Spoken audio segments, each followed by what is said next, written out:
Adi. Hello, How are you? I'm fine. And how did you start your day today? I started with waking up at 7:15 instead of 7:45 and having a walk. Then also chilling out, having breakfast, and starting work early instead of 11, like instead of 12 o'clock, 10 o'clock, and started work. And I've done there's two things. Okay, so there's one called a iOS emulator. So when you're working on Mac, you can run your Flutter applications on a Mac, like iOS phone, literally. Mm-hmm. And you can see your application how to look on a real iPhone, just virtual. And there's the same thing with Android. So with Android, you can't do it on macOS. I was No, you can do it on macOS. I was trying it on my Windows laptop, and I was getting some gradle task errors, and I tried to solve it out. Like it took a lot of time, but I still couldn't do it. Looks like you did a lot of work early in the morning. Yeah, a lot of problem solving. Nice. So, how does it feel like finishing your great chunk of task early in the morning? How does it feel? It feels like your brain feels quite lighter. Mm-hmm. So like if you're like your brain feels heavy, you're quite drowsy and you're kind of falling. Mm-hmm. Like that's what happened with me yesterday. So I had some big chunk of work I had to do in the, like, your brain knows when you're going to end your work. So when you're going to end your work, you should have easy tasks, so your brain is like light. But if you have a heavy task at the like end of your work, what happens if your sleep time is also coming closer? That makes you a little like that drowsy, and the afternoon's like slump you get also makes you more drowsy, which is already too much drowsy. And because of the heavy work, you're more drowsy, so 3 times drowsy. But if you're doing that in the first part, sleep is not coming very like it's quite back in the day, and it's not an afternoon slump, and it's not a big chunk to do at the very end of your work. So you're going quite fast. Mm. And remember, we also discussed about Eat the Frog. When you finish the toughest task of the day early, right? For example, you like to listen to music and you like to explore new things, but if you keep all the interesting stuff in the morning and not the tough things, later part of the day, like you said, slowly your energy goes down. Like there can also be more reasons, but there are three main reasons, like how I just explained that. Absolutely. And we also heard this talk by Andrew Huberman, who talks about the importance of some habits that we can develop in the morning, right? Like, can you tell me two, three habits that you have now that works best for you? Like compared to last year, waking up in the morning, Hmm. doing your work earlier, taking a bath earlier. So that's what I do. These are things, major changes. And that also like how you just extend a video, like when you're editing videos, you extend it from the back and you add clips. It's something like that. So you can add more things that is good for you, and you can just extend that with more things. Yeah. We'll try to see this. Outside in the morning once the sun is out. Most days, if not all days. This has an outsized effect on a number of things. First of all, it modulates the timing of what's called the cortisol pulse. Once every 24 hours, you're going to get a boost in cortisol, big spike in cortisol. It's a healthy boost. It sets your temperature rhythm in motion, sets your level of alertness, your level of focus, and your mood. You want that cortisol pulse to happen as early in the day as possible. What's triggering the cortisol pulse? The cortisol pulse is naturally entrained by these genetic programs to happen once every 24 hours, but light will anchor it to the period where you see bright light. Got it. A late shifted cortisol pulse. So imagine the kid that wakes up and spends the morning in bed, or you're spending the morning in bed and you're texting, or you're indoors and you're typing on the computer. That's not enough light to accomplish what I'm talking 1 about. p.m. And then you go outside around noon or 1. You're in what's called the circadian dead zone, which is the time in which light arriving at the eyes can do certain things, but it can't time this pulse. That means that cortisol pulse is going to come in the afternoon, which means that your temperature rhythm is going to be shifted late. And that's actually a signature of depression and anxiety and difficulty falling asleep. Yeah, isn't it interesting how the cortisol levels are rising and it's falling after 16 hours, where you need that sleep. Isn't it so interesting? I mean, it's all backed up by science. It's not that someone has created the idea of waking up early. And the best part is that in olden days, how people were waking up really early. My grandmom used to wake up at 4 a.m. and the house was bustling with energy at that point of time. Actually, sorry, but for interrupting. So I calculated, and I almost got 13 hours after my sleep hormone releases. So like, yeah. Yeah.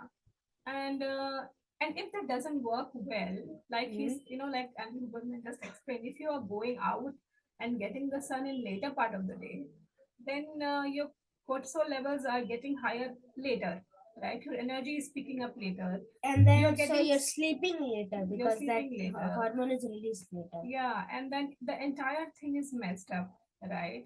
And even see, I think it Actually, you'll get sleep at the very deep of the midnight where you mostly need to get deep sleep. So around very late. and then if you have some work where you have to really wake up early all the time, then you will not get deep sleep at all. Yeah. And you will have a compromised sleep, which is not at all recommended. Right? Sleep is really, really important. We have written this blog on how to create this summer in your body, and that's there in Education Next. In already there. And but we were talking about how to develop these habits, right? Like how you have developed these habits, and it is not easy, right? Was it easy when you started? Like no, it was very very tough. Like I was like, oh, it's going like this. But like after, for me, like after 90 days or so, it started getting better. Like I instantly wakes up like I open a cup. Also, all the people who advise you to wake up early, they tell you to sleep early, right? In our childhood, we used to learn this: early to bed, early to rise makes a man healthy, wealthy, and wise. And I think it's so much relevant. But in school time, you generally don't understand because you're forced, right? Everything is forced. And you need to like be like make that ready in your mind, and then that makes you a literally that makes you an enemy of that. So you're like, you have to mug up like that thing like 10 times for your exam. So it's like something like that. So I was reading this amazing book. I've been sharing stories, right, recently with you. So this is Habits by Charles Duhigg. And he gives so many examples of how habits are developed and how you get a cue, and then you keep repeating that routine, and then for a reward that you might want. I want to share a small. Can you give me some examples? Yeah, I will try to give you. I have to share my screen and pull out that video. It's a huge book actually. Like, yeah, I saw you reading it like this. And I've been sharing some stories. So here, it's just a 3-minute video. Imagine for a moment that you have a habit that you really want to change. Let's say, for instance, you go up to the cafeteria every afternoon and eat a chocolate chip cookie. This habit has caused you to gain a little bit of weight. In fact, this habit has caused you to gain exactly 8 pounds, and your wife has started making some pointed comments. And when I say you, what I really mean is me, because this is a habit that I have that I just couldn't kick.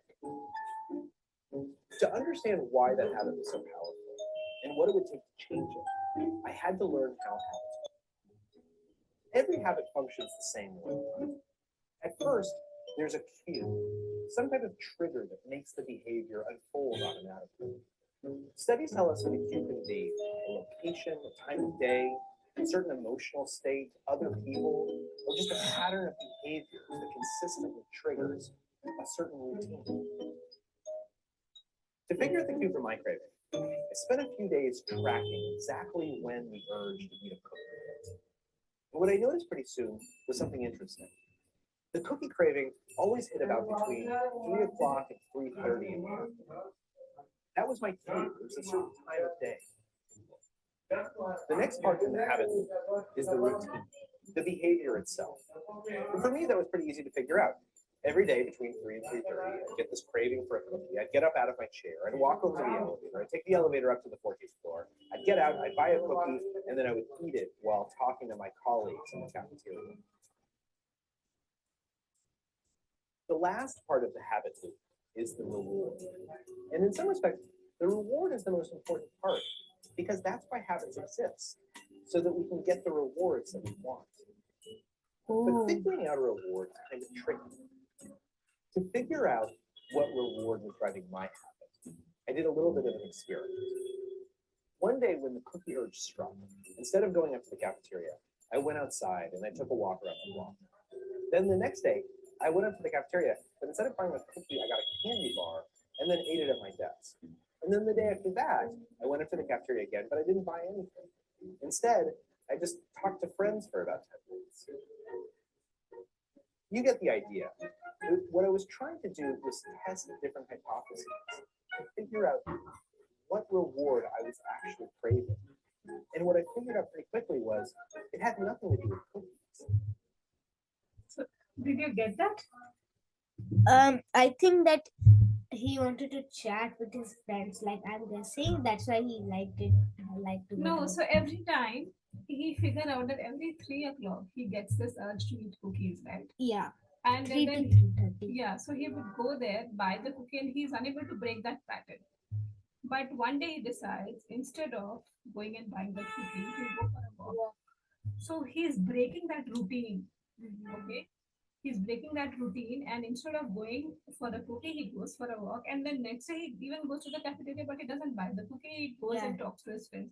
So he has changed that. So sometimes when you have any habit that you want to get rid of it, you have to find a substitute, right? And then so that you are not doing anything, because if you don't find an alternate there, then you will end up eating a cookie, right? So the first is that you consciously you understand, all right? And then, for example, if I am having a slice of bread and I don't want to eat a slice of bread in the morning, okay, I want to replace it with something healthier, right? I don't want to eat that all-purpose flour bread. I want to eat something healthier, so I am eating a fruit at that time. I'm getting my reward, right? Eating is a reward and Yeah. your stomach is a little full. Yes. So that's what we can exchange and we can try those things. So I really like the book about developing habits, why people are unable to lead those habits, what happens, how we can break those habits. So this is the entire research driven book, which is quite interesting. And we have seen in our lives as well, right? If remember, you used to ask me, what will I do if I wake up so early? Remember, Yeah. what will I do? Even sometimes we are still having that argument. What? Why should I go early? Why should I start waking early or start working early? But if you have something to do at that point of time, you can easily do, Yeah. isn't it? And that's And then you interesting. can get free more earlier. So I think for any self-learner, it's very important to plan your day.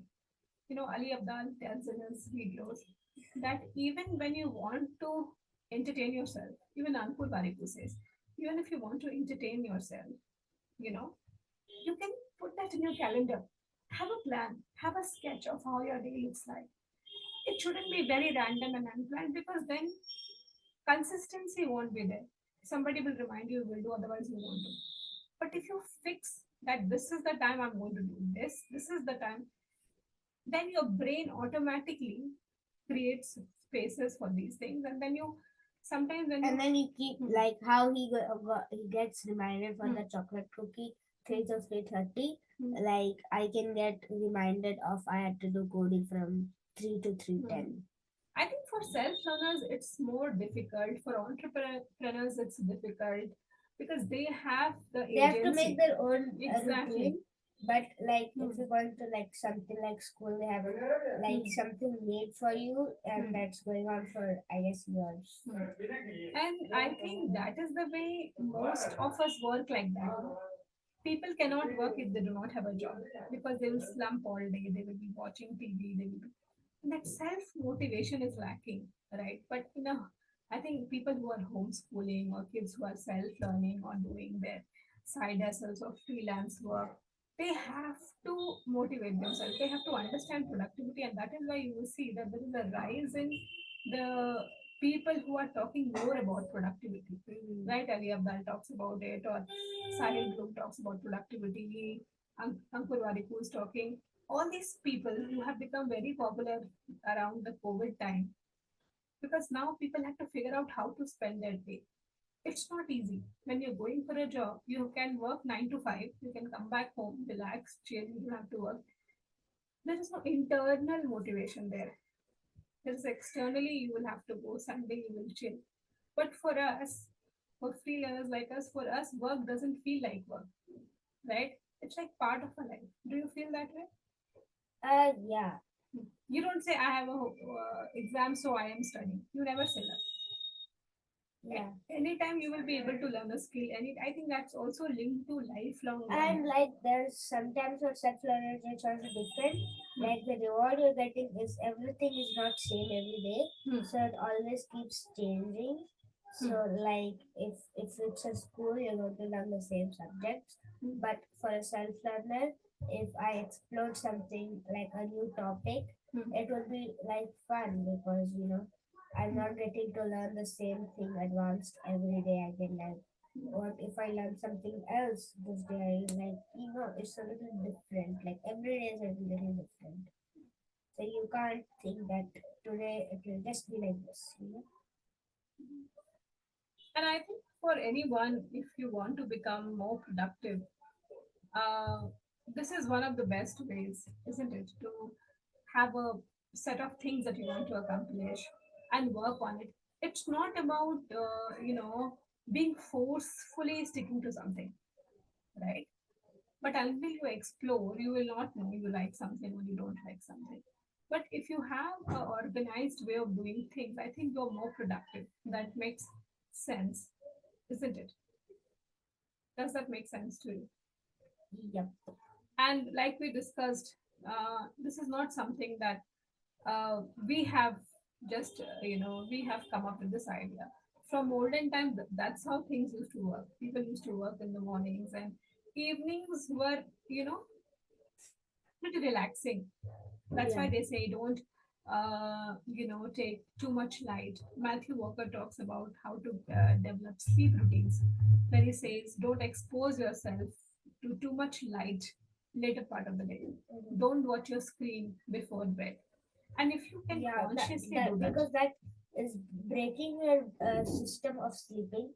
Because when light is reaching your eyes, because like the human body is developed because it was for sun and evenings.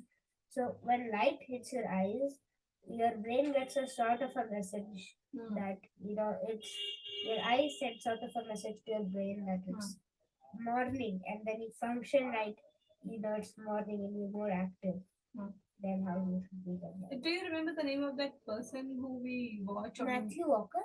No, not about sleep. We watch on, we saw his videos on Instagram where he talks about waking up early. Rajat or someone, no? Rajat. Oh yeah, Ranjan. Rajat, yeah. And he talks about, he wakes up at 3:30, 4 a.m. and he talks about the beauty of waking up early and finishing your task while people are sleeping. And you have how to sleep. And then then when people are waking up, they're doing their works, and then they're asking, "What about you?" And then I finished work, and they're like, "When?" Exactly. Like you have already done, and that gives you like a head start to the day, no? That you have done, and then you have more time for leisure, right? You can. Otherwise, if you scatter your work throughout the day, your brain isn't your brain tired? Yeah, until if you're going from if you're not doing deep work, so deep work means you're continuously doing that work and you're not getting distracted. So you're completely focused on that work. And so for that deep work, instead of getting distracted doing this and that for until 9 a.m. to 9 p.m., you can like have a deep work of 4 hours and you're not wasting time. And that also gives you a sort of a dopamine to the brain that I've worked for a whole day. Yeah, I'm tired. And in your Yeah, language, obviously you'll be tired because you're just doing that thing a little chunky, like small chunks literally, and then that's like really scattered throughout. yeah. In fact, there are some schools coming up now where they are saying that you can finish the entire school day's work in 3 hours. Like you don't have to sit Instead of 8 hours. 8 hours, yeah. Like 45 minutes math, 45 minutes chemistry, 45 minutes biology. I mean, look at that. And imagine being able to do that academics within 2 hours, Yeah. completely finish, right? Because you actually don't need That's really deep work. the classroom model has come so that everybody can finish the task. Yeah. Because one will be very fast, one child Like will how be very in slow. my like I was giving my online exam. So when I was in school, like my online school, and I finished my thing really fast. I think it was maths or something because it was like nothing for me. So like always I used to finish very fast. So for science it took 2 hours because I'm really interested. For English it took about 2 hours again. And maths it took around I guess 1 hour, which and then ma'am was like recheck it, and then I just rechecked it one time. I don't even remember if I rechecked it. And then my ma'am was not believing, so I had to wait another like 15 to 30 minutes until my mom checked because she was not believing I did it. Absolutely. So yeah, it was fun sharing the productivity tips, and I mean, productivity is a topic that is like a hot topic. Yeah. Everybody wants to learn because there will be a rise in self learners. There'll be rise in people who want to freelance. They want to learn skills. They want to, reskill themselves. Schools or Yeah, like colleges. actually these all things are not going to, but is already getting high numbers. Exactly.